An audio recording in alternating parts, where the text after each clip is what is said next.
बताए मोदी जी पहले कह रहे थे ना आके कि नाली की गैस से खाना बनाओ। वो टेक्निक अभी तक लागू नहीं किए देश और प्रदेश में। उन्हें करना चाहिए था, क्योंकि उन्हें दूर तक सोचना चाहिए था कि अगर गैस की कमी पड़ गई तो हमारे देशवासी कैसे रह पाएंगे। बिल्कुल तैयार नहीं है। अगर तैयार होती तो आज के हालात को देख लीजिए ना। हम लोग एक छोटी सी जो गैस आपूर्ति चल रही है उसको आप हैंडल नहीं कर सकते हैं, तो और कई चीज़ों को कैसे हैंडल कर पाएंगे।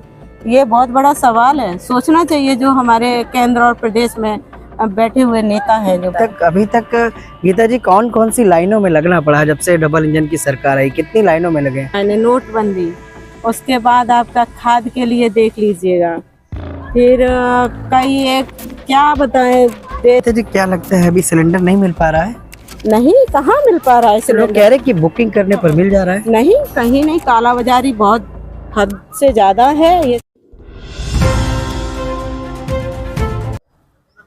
कहा जाता है किसान अन्नदाता है, लेकिन आज किसान भी लाइन में लगा है गैस सिलेंडर के लिए। हमारे साथ बातचीत करने के लिए किसान नेता गीता देवी है। उन्हीं से जानते हैं कि गैस सिलेंडर को लेकर महिला अपनी रसोई को चला कैसे रही है। गीता जी कैसे चल रहा है गैस सिलेंडर के बिना खाना वाना कैसे बना रही? क्या बताएं, मोदी जी पहले कह रहे थे ना आके कि नाली की गैस से खाना बनाओ। वो टेक्निक अभी तक लागू नहीं किए देश और प्रदेश में। उन्हें करना चाहिए था, क्योंकि उन्हें दूर तक सोचना चाहिए था कि अगर गैस की कमी पड़ गई तो हमारे देशवासी कैसे रह पाएंगे, कैसे अपना भोजन के लिए गुजारा कर पाएंगे। और क्वांटिटी भी कम कर दी है। जो 16 किलो गैस थी वो 14 किलो हो गई है। तो वही है कि डबल इंजन की सरकार तो है केंद्र में और प्रदेश में, लेकिन नाम मात्र के लिए है। वो दोनों इंजन खराब हो गए हैं। अच्छा, अभी तक गीता जी कौन कौन सी लाइनों में लगना पड़ा जब से डबल इंजन की सरकार आई? कितनी लाइनों में लगे? हमें लगता है कभी नोटबंदी, कभी अलग अलग तरह से। किस तरह की लाइनें याद है? बिल्कुल बहुत लंबी लाइन है। नोटबंदी, उसके बाद आपका खाद के लिए देख लीजिएगा, फिर कई एक क्या बताएं। देश प्रदेश में बहुत मतलब ज़्यादा ही परेशान किसान लोग। देखिए MSP नहीं लागू। दूसरा आलू का देखिए, धान का देखिए। धान जब बिचने के टाइम पे आए तो मंडियां बंद कर दी गई है इस सरकार ने। किसी भी उस पर बस बंद कर दिया, बोले धान नहीं अब आप बेच नहीं सकते हैं। और MSP तो लागू हुई नहीं है। तो लंबी कतारें आप देखते, ट्रॉली और ट्रैक्टर के सहित 2-2 दिन लोगों ने रोड पे गुजार के इंतजार किया है कि भैया मेरा धान खरीद लो आके, लेकिन सरकार के कान पे जू नहीं रिंग रही है। गीता जी क्या लगता है अभी सिलेंडर नहीं मिल पा रहा है? नहीं, कहाँ मिल पा रहा है लोग सिलेंडर। कह रहे कि बुकिंग करने पर मिल जा रहा है। नहीं, कहीं नहीं। कालाबाजारी बहुत हद से ज्यादा है। ये सब कहने की बातें हैं। तो अब तक सरकार को क्या करना चाहिए था? सरकार को करना ये चाहिए था कि आप नहीं जान रहे थे, जैसे ये हमारे यहाँ आप कह रहे हैं कि मतलब जो आपकी नीति है, विदेश नीति, उसके तहत मैं बात करना चाह रही हूँ।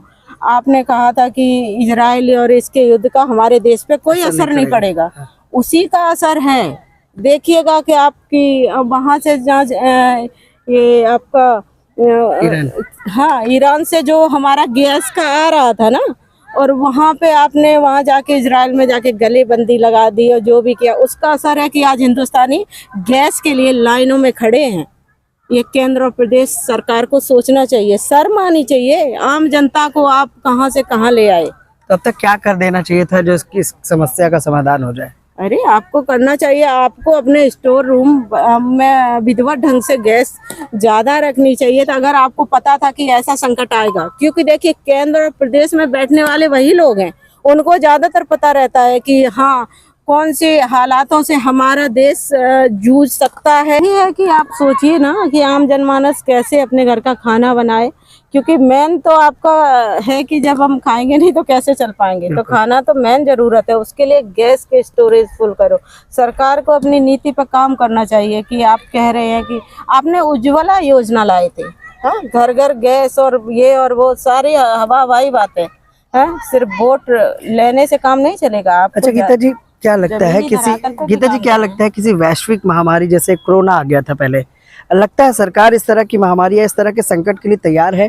प्रदेश सरकार या केंद्र सरकार? बिल्कुल तैयार नहीं है। अगर तैयार होती तो आज के हालात को देख लीजिए ना। हम लोग एक छोटी सी जो गैस आपूर्ति चल रही है उसको आप हैंडल नहीं कर सकते हैं, तो और कई चीजों को कैसे हैंडल कर पाएंगे? ये बहुत बड़ा सवाल है, सोचना चाहिए जो हमारे केंद्र और प्रदेश में बैठे हुए नेता हैं जो बड़े बड़े। तो क्या लगता है विपक्ष इस मुद्दों को क्यों नहीं उठा रहा है?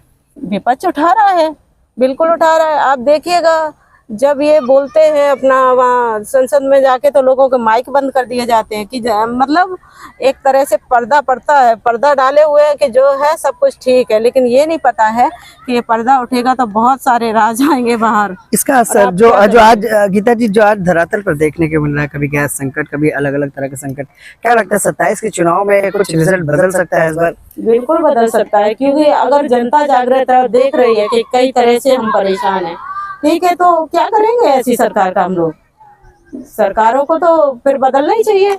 मुझे लगता है कि अगर कोई नई सरकार, उम्मीद तो जनता यही लगाती है कि नई सरकार आएगी तो नए काम होंगे, रोजगार से लेके हर चीजों में हम अच्छे से रह पाएंगे, तो वही चीजें हैं कि सरकार बदलनी चाहिए, मुझे तो लगता है। ठीक है, बहुत बहुत धन्यवाद गीता जी। ये थी हमारे साथ किसान नेता गीता देवी। साफ तौर पर गैस की किल्लत को लेकर आम जनमानस कहीं ना कहीं त्राही कर रहा है, और उसको लेकर हमने गीता देवी जो किसान नेता है उनसे बात की। उनका कहना है कि ऐसी सरकार को तो इस्तीफा दे देना चाहिए, लेकिन देखने की बात है कि गैस की किल्लत आखिर कब तक रहेगी, और वैश्विक जो युद्ध चल